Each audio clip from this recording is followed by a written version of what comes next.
The following is a production from Role Playing Public Radio, slangdesign.com/RPPR. Warning, the following dramatic reenactment may offend people with birth defects, moles, and fans of H.P. Lovecraft, wrestling, and country music. The poster of Billy Ray Cyrus on this wall should have been the warning sign to us all, but we were desperate for a game of Call of Cthulhu that didn't have dimensional shamblers driving ice cream trucks. This new game master was Biff Bam, an old friend of Cheating Bastard. Apparently they had met in military school together. It was a Sunday afternoon at Biff's house, and we were 5 pasty-skinned gamers crammed into the laundry room that was furnished with a washer, dryer, card table, mismatched chairs, and a heat-blistered photo of Mr. Achy Breaky Heart himself. From where I sat, Billy Ray stared out at me in bland judgment. I don't owe you anything. I told you not to eat that damn salad in my car. Look, all I'm saying is that you owe me $4. I can't believe that Deviant Boy would rather be with his girlfriend than game. Who's he with now, anyway? The girl who works at the comic shop, Ansnath. She seems nice. Whoa, hold the phone, wait. Asenath? The one with the deformed baby arm thing going on? That would be her. That's the ultimate lover he was bragging about? Well, I, for one, am glad he found someone to bond with. She has a baby arm. How can he stand to be even near her? She's deformed. What can they possibly be doing together? He says it's like getting a hand job from a pterodactyl. Oh, sweet Jesus, you did not have to go there. Asenath? Is that name a Greek name? It sounds like something out of Vampire the Masquerade. That was how Biff pronounced masquerade. Biff had this habit of randomly mispronouncing things in ways that made little or no sense at all. I looked over your character sheets, and everything is okay except for one thing. I asked everyone to make academicians, and one of you made a ninja. He's a professor of ninja studies. Did they even have ninja studies in the 1930s? You better watch yourself. You're already on thin ice with me. Ooh, I'm scared. Better be. I will drop you like a wet taco. What? Keep it down, guys. My mom is trying to watch Madam's Place. Sorry. Let's just say you are a professor of Occidental mythology who studies kung fu and stuff. Whatever. As he was talking, he closed the laundry room door, sealing us off from the outside world. The fluorescent light made my gaming companions look like cadavers. Not like the healthy, wholesome kind of cadavers you find under the earth, more like the kind you would find washed up off the shores of New Jersey. Biff set the stage for us with very broad strokes. We were all respected professors of mythology, theology, and archaeology. Now all of your characters know each other on a professional level. For some of you, there may be an academic rivalry. Your characters may have called another character's ideas into question. With near-perfect scores like mine, you'd have to be crazy to mess with my character. All of your characters have a mutual friend, an adventurer named Dick Marvel. I have to be a professor and this Dick Marvel gets to be an adventurer? Each of you receives a telegram from Dick asking you to visit him at the house he inherited in Arkham, Massachusetts. I pack immediately. I have my servants pack for me. I take my pet Komodo dragon and go. Komodo? You agreed to it. It's on my character sheet. Let me see. Where? On the back. Where? Near the bottom. This thing here? I thought it was a watermark. It took a few moments to resolve the whole Komodo situation, mostly because Biff enforced his rulings by wrestling you to the ground and pinning you until you blacked out. All the while, the laundry room grew hotter and hotter. I tried to distract myself from Weasley's muffled cries by glancing up at the poster, but I had to look away.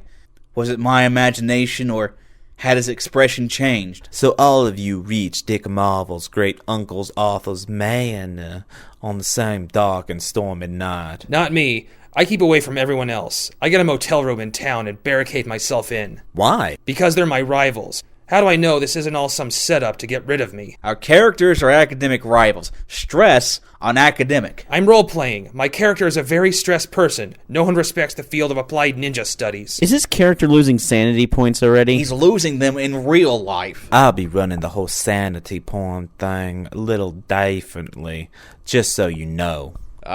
Differently how?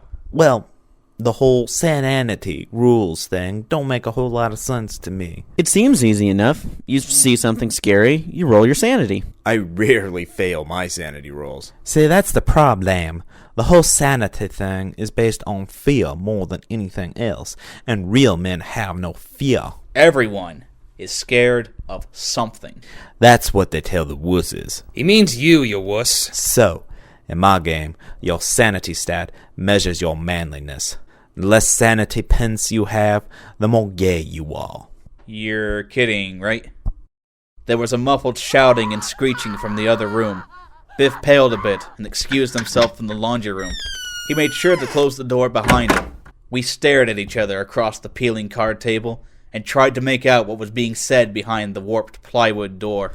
Wouldn't it be cool if just for once El Disgusto's characters actually tried to join the party? Wouldn't it be cool if you rolled your dice where everyone could see them? Am I the only person uncomfortable with this guy's homebrewed sanity rules? Wuss. You know, once I start slapping you, I'm not going to be able to stop. Yeah, try and slap me. I'm a 6th-month black belt, a white ninja. I walk between the raindrops. Here I was, just thinking you didn't shower. Am I the only person uncomfortable with the fact that I was just wrestled to the ground? Hey, give that guy a chance here. He runs a cool game.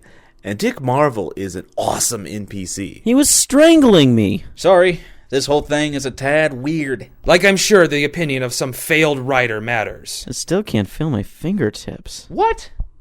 Where the hell do you get off talking to me like that? You've had 3 novels rejected by publishers here and in England. That sounds like failure to me. The only failure is in not trying. Oh, please. Think about this, Al. Think about the worst novel ever published. By default, that novel is better than anything you ever wrote. William Shatner's writing has more meaning than yours. When those words left his lips, I could swear I heard the poster of Billy Ray Cyrus urging me to kill. Perhaps I might have. It wouldn't have been the first gaming-related fatality in our town, but before I could act, Biff returned, and the game got back underway. While El Disgusto's character stayed in town and sharpened his katanas, we were given a tour of the house that Dick Marvel had inherited. It was very creepy and very gothic, or gothique, as Biff would say. Then Dick tells you about his adventures in the Orient and how he made a fortune smuggling jade. Another fortune, how about that? Yeah, my character helped with that. That was the time that Dick Marvel killed 11 men with a bent spoon. Saved my character's life, I remember that. Who is game mastering this? I was. I dragged the whetstone across my katana. Scrape, scrape, scrape. By now, the laundry room was roughly the temperature of Cthulhu's blasphemous armpit. I sat there, sweat pouring off me, as the Biff continued to feed us the legend of Dick Marvel. Dick Marvel was a man among men, a millionaire playboy and inventor. His hobbies were archaeology and fighting crime. He was also a master of the martial arts, boxing, fencing, and a crack shot with any kind of gun. Dick Marvel. Dick Marvel. He could also drive race cars, navigate ships, and fly aircraft. As he led us from room to room, of the strange manner he puffed away on a pipe that had been given to him by Sherlock Holmesies. But why are we here? I am not there.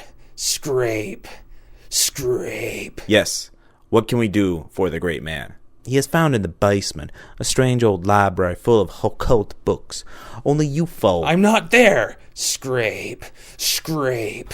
Only your characters have the skills necessary to catalog and investigate these books. Is he paying us? Sure, but it's late. He escorts you to your room so you can rest for the night. You can all start work in the morning. Fine, I get ready for bed. My character works on his latest book. I wait until midnight. Then I go to stately Marvel Manor. I get ready for bed too. Do you change into your kimono? The one you have on the back of your character sheet? No. Because that's what it says, right? Yes. Is there a window or something you can crack open here? It's stifling. Sorry, the only windows painted shut. If you're hot, just take your shirt off. And with that, Biff took his shirt off. I must admit, I had never considered what I might do if a fellow role player started stripping in front of me. I had hoped that if it did happen, I would be gaming with either Phoebe Katz or Christine McGlade. But I never have that kind of luck. Instead, I found myself staring at Biff's doughy man-teats. And when I looked away, I found myself staring back at Billy Ray. The haze of a gamer's funk made his mullet shift disturbingly. Our characters turned in for the night. I park my car a mile from the house. I'm all dressed in black. I walk, no, leap from tree to tree with just my katana and my Thompson submachine gun. Why? Let's just say you bitches picked the wrong academic rival. As you draw closer to the house, you see a strange gurgle-like shape moving about on the roof. Can I see what room Al's character is in? Please make a sanity roll. Why? For freaking shadows! I'm a shadow! I am a ninja PhD! The shadows are unearthly. Please roll. Screw that! My character wouldn't be scared of— No! El Disgusto tried to run, but Biff had the home field advantage, and before anyone else could react, the white ninja was in a figure 4 leg lock. Cheating bastards seemed to be enjoying the show, but Weasley was flinching. I stared at the poster. Why would anyone have a poster like that in their laundry room wall? Why? Once Biff had re-established himself as the alpha geek, the game continued. El Disgusto was oddly subdued. Even in the murky light, I could see on his face the impression of the D4 he had landed on. You guys sure you don't want to take your shirts off? I'm comfortable. I doff my Boba Fett t-shirt for no man. Oh, I'm enjoying the whole heat stroke thing. Thanks anyway. What's wrong with you? Well, guys here, take off your shirt. What? CB, take off your shirt. It was like that scene at the end of Fame, but worse because instead of Irene Cara, you had a man with the physique and skin tones of a naked mole rat. From my vantage point, Billy Ray seemed to be sizing up Cheating Bastard for reasons I couldn't fathom. If a poster could have seethed with inhuman urges, this poster did. There was a fresh chorus of grumbles and roars. A shadow passed over Biff's features, and he excused himself again. We have got to get out of here. What for? We just got here. Oh, Shinobi, Maybe Shinobi, if our Shinobi, characters Shinobi, kill Shinobi, themselves. Shinobi. Let's just leave. You do that and he might get upset. Oh, Shinobi, Shinobi, We're Shinobi, doomed. Shinobi, Shinobi, I can't Shinobi, take Shinobi. my shirt off. I just can't. I have this Oh, whole Shinobi, third Shinobi, nipple Shinobi, Shinobi, thing. Shinobi, Just enjoy the game, guys. He's a great Shinobi, GM. Shinobi, Shinobi, Newsflash! Shinobi, Shinobi, On the Shinobi. planet I'm from, role-playing is not a blood sport. Oh, Shinobi, Shinobi, Shinobi, Shinobi, Shinobi, Shinobi, Shinobi. What in the hell are you doing? Trying to contact the ninja I was in a previous life. With his power and mine, we beat this guy's ass. You know, every time I think I've met someone more screwed up than you set the bar just a little higher. The terror and the heat made the minutes pass like hours. Could I make it past Biff to the door? The poster of Billy Ray Cyrus mocked my hopes. Was he some dark redneck god that we were all doomed to be sacrificed to? Where did he go? His mother has some kind of foot condition. He has to give her, like, foot rubs or something every few hours. Oh my god. I thought I smelled Bengay. Sorry to keep you waiting. Why does everyone still have their shirts on? I would like to be able to tell you that this was the moment that I chose to make my stand against the madness going on around me, but that's not exactly what happened. We role-played shirtless for the next hour or so.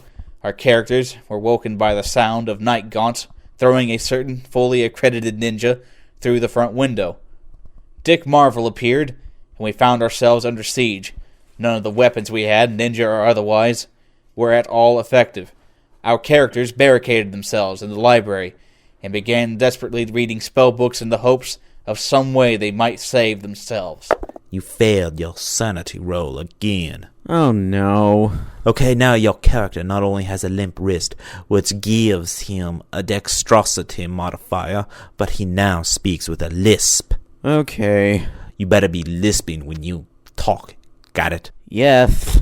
Do any of these books help? Nothing has helped. Suddenly the door crashes in, and there are nice gaunts ever streaming down the stairs. I tried to commit seppuku with a copy of The King in Yellow. Isn't there anything we can do? No. I keep reading the books. Just in case. I wait for the inevitable. The night grunts close in, closer, closer. When suddenly, We all die? Please? Dick Marvel hurls himself down the stairs and wrestles the closest night gaunt to the ground. The night gaunt's neck breaks with a sickening snap, and Dick Marvel throws himself at the next one and repeats the process.